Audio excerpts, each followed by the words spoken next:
As of today, I'm officially halfway through this 30-day challenge, and already I've experienced more changes than I expected, and a lot of them were changes that I honestly would have never expected from a challenge like this. About 2 weeks ago, I came home from a vacation in Costa Rica, and on vacation, I was ordering like cheesecakes and milkshakes with pretty much every meal and just generally eating whatever I wanted. And although I don't regret doing that, by the end, I was just feeling like I really want to eat healthy when I get home.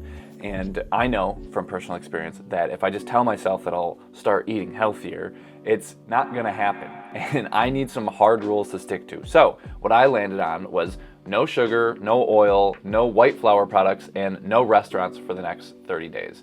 And although I encourage you guys to do a challenge like this, I recommend making rules for yourself that actually have to do with your life. Like if you don't have a problem with oil, then don't cut it out. But if you think that maybe not drinking for 30 days would be good for you, then do that. But basically just, do a challenge. Just, you don't have to do my challenge, do your challenge. And I'm gonna end all of this on my 32nd birthday, which actually happens to be Easter this year. So I really don't wanna miss out on my own birthday, as well as all the good food that we're gonna have at our family party.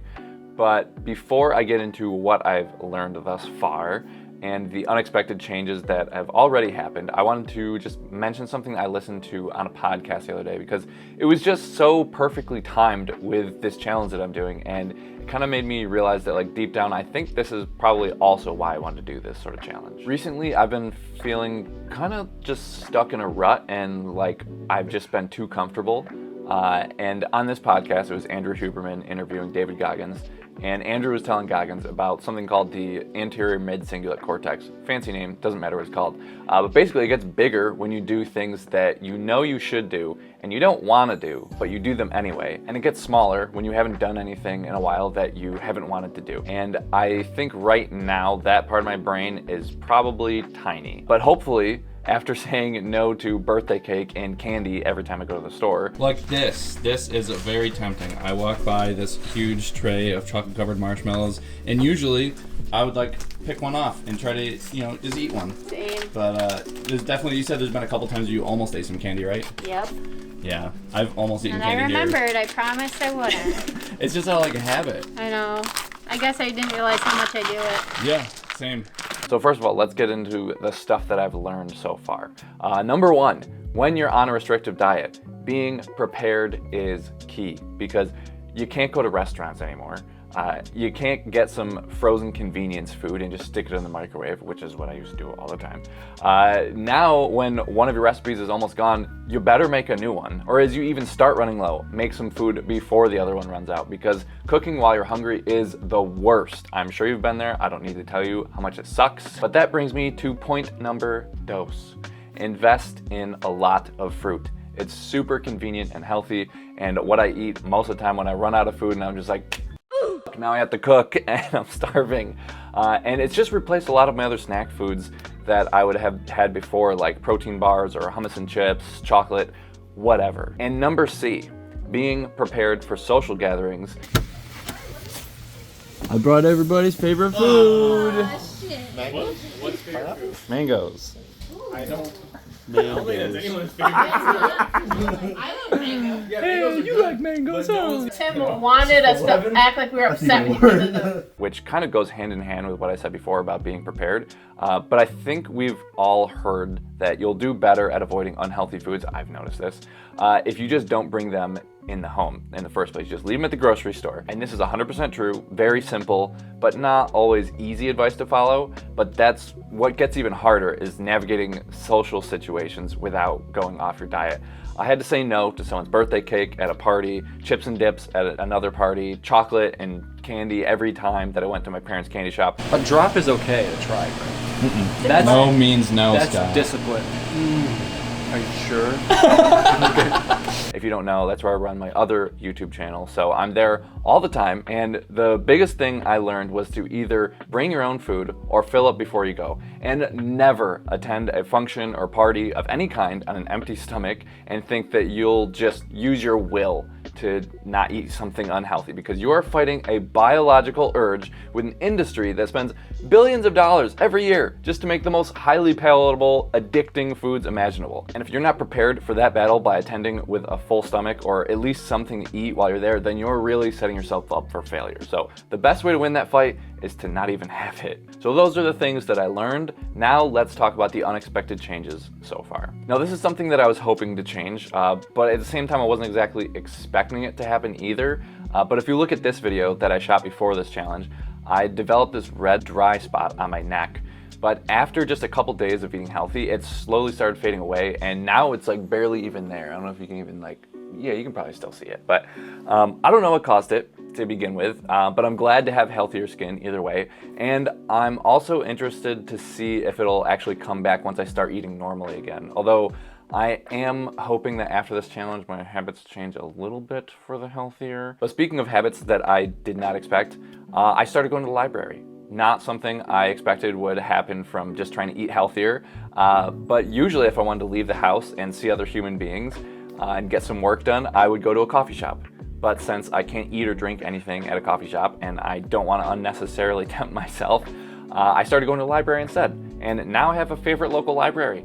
And I actually get a lot more work done because, oddly enough, there's way less distractions.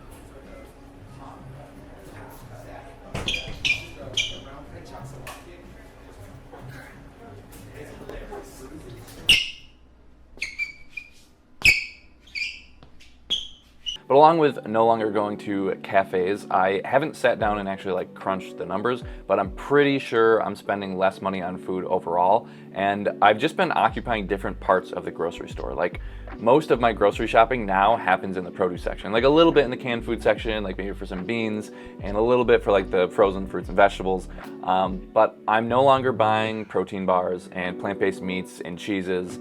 And in a normal week, I would probably go to a restaurant 1 to 2 times. So cutting that down to 0 has probably cut my bill down quite a bit. But I definitely want to crunch the numbers once I get to the end of this 30-day challenge. Now, not everything has been amazing. There have been some things that I've noticed that have been less than great. And surprisingly, when I started eating healthier, my gas actually got way worse and way more potent, just way more often. Which I thought would be the opposite. But the good news is I found the culprit. For me, it was dried fruits and even dates, which I love, so that's kind of sad. Once I cut them out, the gas got way better. So if you change your diet and you do notice some unwanted physical changes like gas or whatever it is for you, just keep in mind that you're learning what works and doesn't work for you. So it's no reason to stop giving up being healthier. Just figure out what the specific cause is for you, and through process of elimination, figure out what it is, and then weigh, is this thing that I'm giving up worth it or not? Maybe it's not worth it. Or maybe you live by yourself and you're I can stand my own brand. But another thing is, I thought I would have more energy, and honestly, I just feel the same all the time. And people have asked me if I feel any different, and I just tell them that my skin is cleared up. But that's about it. And unless I'm eating a ton of junk food, then I pretty much feel the same, whether I'm eating some processed foods or completely clean. I will say social situations have definitely been more difficult.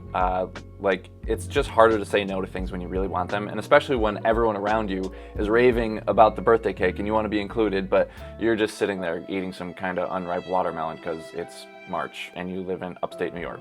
But at the same time, I'm mostly there to spend time with my friends. And I will say that after I left that birthday party, I felt very proud of myself for only eating the watermelon and carrots, because I often kind of regret how much chips and dip and cookies and whatever I eat when I'm hanging out with my friends, whether it's physically afterwards or me just thinking that 30 seconds of pleasure was really not worth putting my athletic or body comp goals on the back burner. And there's obviously cravings. If you haven't noticed, I've been missing my protein bars. I've already mentioned them multiple times. Eating candy at the shop and just all the snacks that they have. Every time I go to the shop, there's so much stuff now that I just can't have. But I'm also just missing restaurants. But what I miss most of all is just the convenience of being able to eat whatever I want, whenever I want, and especially when I leave my house. When I'm at my house, I have all the stuff I need. But when I leave the house, I have to plan ahead of time a lot more.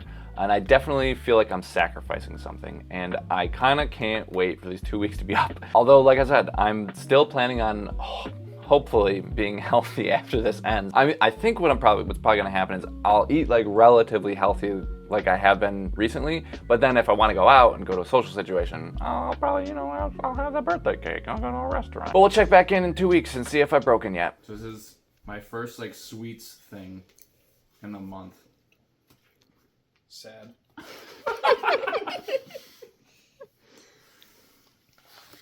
The sweetest thing I've had in a month has been like fruit, so. Yeah. This Was it worth it? This is really good. Good. I honestly don't feel much healthier not eating much of dessert all the time, so I don't know if this month was worth it. Just more unhappy. I'm sure there's lots of fruit in there. Seasonal depression plus lack of goodness in your life. This cake is really good though. Smile, Mom. I'm taking a photo. Whose birthday?